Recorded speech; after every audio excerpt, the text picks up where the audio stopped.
Hey everyone, welcome to Talk Death.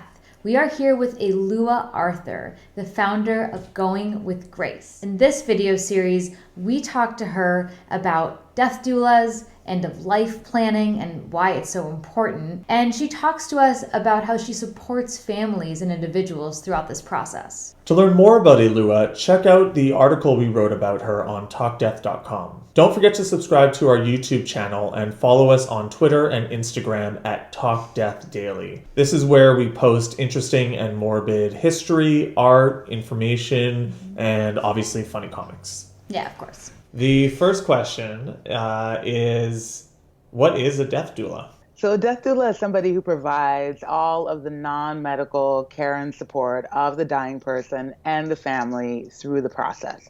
So we're not doing anything medical. We're just there to support and empower them to get their needs met through dying and then afterward. What are some of the biggest misconceptions that you've heard about death doulas? Just as a little side note. The biggest misconceptions have to do with the type of work that we do, and also that we're there trying to kill people. People often think that, we're there to hasten death or to make it go any quicker. The birth process is somebody that's there to support and be like, whatever you need to do in order to make this happen, I'll do. They think similarly about death, and I think that makes people think that we're helping death happen quicker, whereas what we're really doing is just supporting. Another really big misconception is that we're just sitting bedside. And while it is some of the juiciest part of the work that we're doing, it's a very small fraction of it. Like, I love to hold hands and sing somebody into wherever they might go, where they leave this life. But realistically, I'm doing a lot of other things too.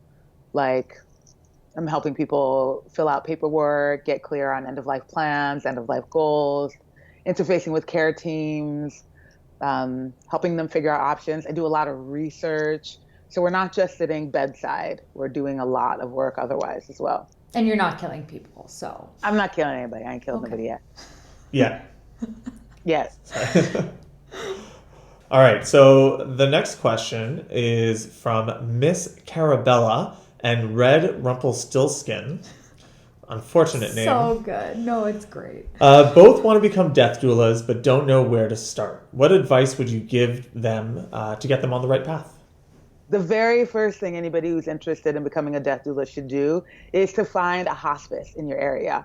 Sign up for a hospice. Sign up to become a hospice volunteer, because that's going to give you a lot of practical experience in the field and with people that are dying. So you'll kind of see what it's like to be present. You kind of see what like the end of life landscape looks like. You'll get a sense of what it's like to walk into a home where there's serious illness going on or people are considering the end of life. That's the very first step. And from there, research a training program, find somebody to work with that feels good for you, and learn the aspects of the work as well, because the hospice volunteer stuff is fantastic, but that's not all of the work, and better to learn it from somebody who knows how to do it than to try to make it up as you go along. Awesome. And you are also coming out with your own courses. Is that correct? I do. I have a course that's actually up right now. I have 48 students. And we're digging into how we support people through dying. It's a 12-week online program, so people can take it from anywhere. And we go through all of the pillars of death care, from the spiritual to the practical and the legal, and also the emotional support, to teach people how to be the best and most effective level of support while people are dying. It's pretty cool. Are you doing this on your own? Yeah, mostly. I have probably about 8 experts that chime in. Other death doulas that have specialties. So I talk with a few folks like Jill Schock about medical aid in dying. I talk to E.E. Miller about legacy, because she's an artist and also a death doula. So she has a lot of really dope ideas for legacy projects using the arts. I talk to Claire Bidwell-Smith, who's not a death doula, but a grief counselor, because she has specific information and advice there. So just experts in a bunch of different areas. Michelle Echevati, who does green burials. Just folks that, focus on a particular area, because I think it's really important also that we see that the work of being in death doesn't just have to look one way. There's a lot of different ways to do it. And these are women largely that are doing it in a bunch of different ways. So I want to give people as much exposure as possible, but also really learn the different areas so that they can find out what works best for them and then take that out into the world. Sweet. Yeah. Well, we'll definitely have to check that out as well. And obviously it'll be linked in the comments or through the article on TalkDeath.com. The next question is by Dilavo, and let me just read it. Do you think being certified as a death doula is important, especially if you've already done work that's similar for your family?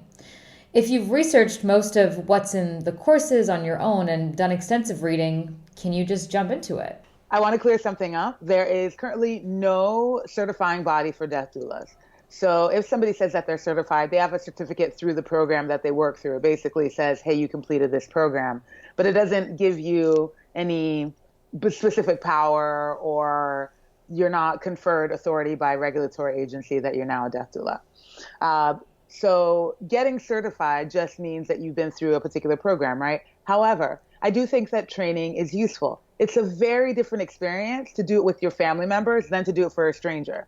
It's so different when you're involved in somebody else's family and you're dealing with their family dynamics.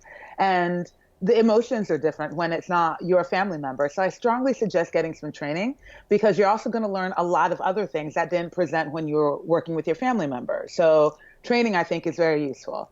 Books, of course, awesome. If you're going to be reading, you should be doing that through your training anyway. You should keep doing that anyway.